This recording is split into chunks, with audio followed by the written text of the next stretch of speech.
Rochester High. And I'm Steven, and I'm from ITA. And this is the blue team.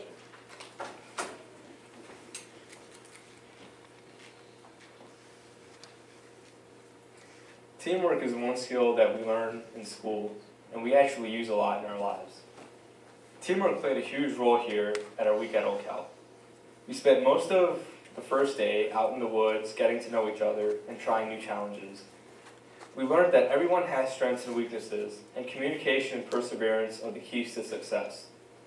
We were all good at sharing our ideas, and we had good sportsmanship. Whenever someone made a mistake, no one put them down, and we just encouraged each other to keep trying. Our hardest challenge was the Mohawk Walk, and that really tested our teamwork. We had to pool all of our resources, and we still didn't succeed, but we learned from our mistakes. Every time we fell off the rope, we got back up and tried again, using our past experience. And that's probably the most important lesson. If you fall down, you still have to get back up, but you don't have to do it by yourself. Using others' thoughts and ideas can help you succeed.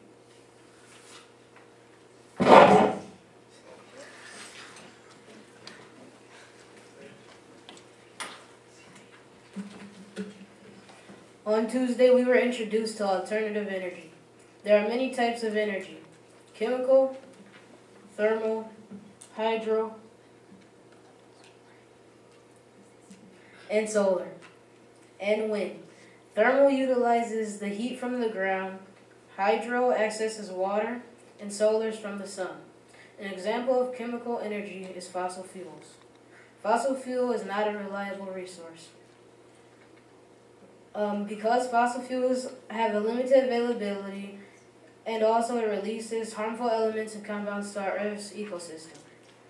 Lastly, fossil fuels are not a renewable resource. Non-renewable energies will run out faster than we can replace them. Renewable energies like wind and solar will never run out. Renewable and non-renewable energies contributes a lot to our future and deals with sustainability. Sustainability is meeting the needs of today without compromising the ability of the future generations. In a world that's constantly changing, it's important to learn about things that will affect our future. On Tuesday, we were introduced to our first college lecture. We learned about wind energy and how other forms play in the role of the environment.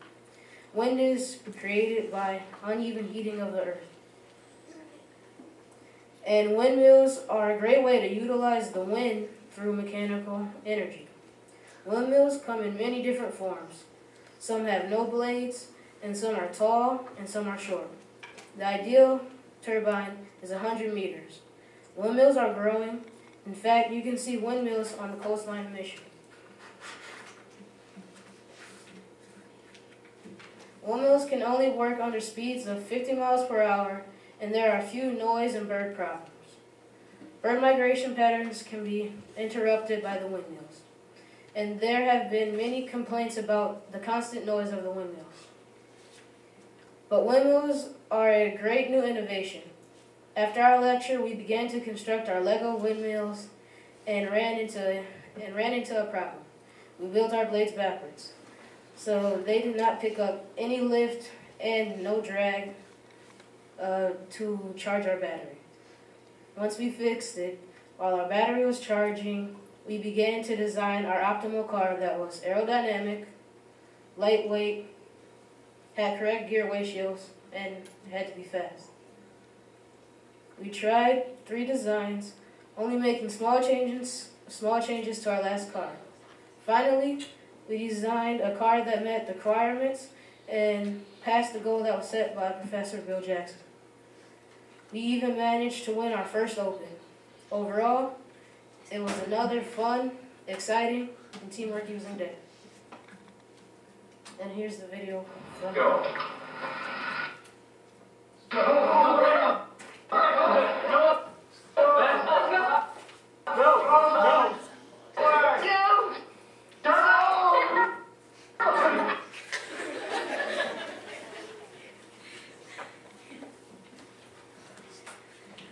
Rocks are everywhere, but you never really take a second look at them. On Wednesday, we looked at rocks from a new perspective. Material science plays a role in almost everything we do, from cars to sports to new medical technologies. With the help of Professor Ron, we learn the fun facts and the ugly truths about the things we use in everyday life. There are 91 metals on the periodic table. They all conduct electricity, have luster, a crystalline structure, and can all be deformed. There are all types of metals. Lithium is the lightest, aluminum is the most abundant, diamond is the hardest, and silver is the best electric conductor. There are metals in places you wouldn't even expect, too. The human body has over 20 different metals inside it. These metals carry out many important bodily functions. Iron, for example, is essential for blood cells and is found in spinach, raisins, and cereal. A chocolate bar also has 10 metals, including arsenic, which is the main ingredient in rat poison, cadmium and lead, which are both lethal.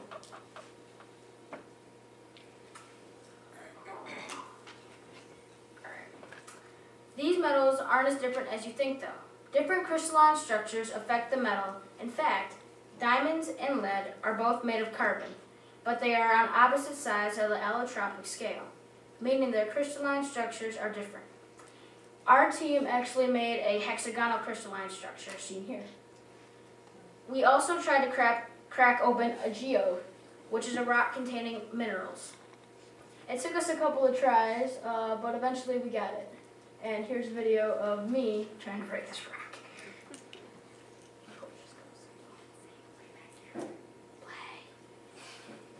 Okay. Sorry for technical difficulties. This is my 20-second try on breaking this rock.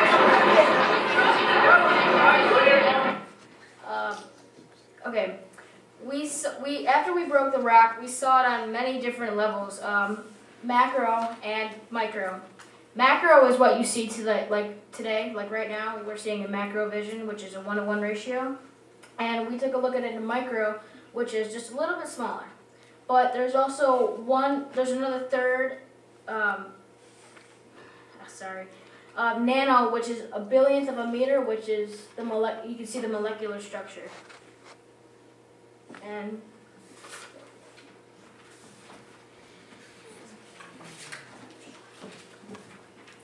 on Thursday, solar energy was displayed to us. Solar energy is a source of alternative energy. Solar is powered from the sun, obviously, and with the energy being from the sun, there is movement involved. The sun's optimal position in Michigan is the south.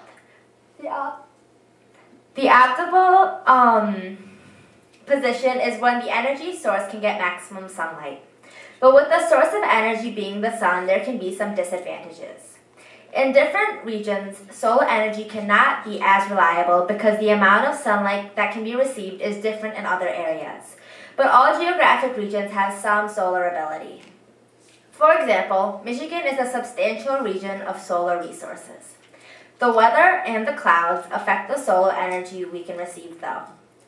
A tool that receives solar energy is a photovoltaic board. The board size does reflect the amount of energy generated. The bigger the board, the more energy it will generate. The color of the photovoltaic board matters. They are usually black because black absorbs light from all ends of the spectrum. After, we learned just how sensitive photovoltaic boards are. We brought back our Lego cars and quickly figured out that we had to make a lot of changes.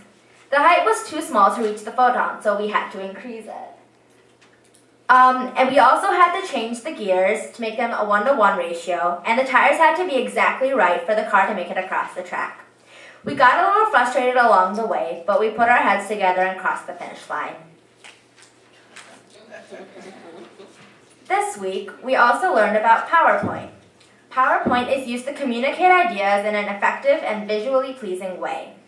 The reason why we were refreshed again about PowerPoint is to enhance communication with the audience and clarify your presentation. With using PowerPoint, there are some details you should keep in mind. Try to space out your slides and add transitions to keep the audience interested. Those details will lead you to a perfect PowerPoint. Sometimes, you should try to avoid to not put too much information in one slide. Finally, some preparations you should do before introducing your material to an audience is editing and rehearsing the presentation by yourself and with your team.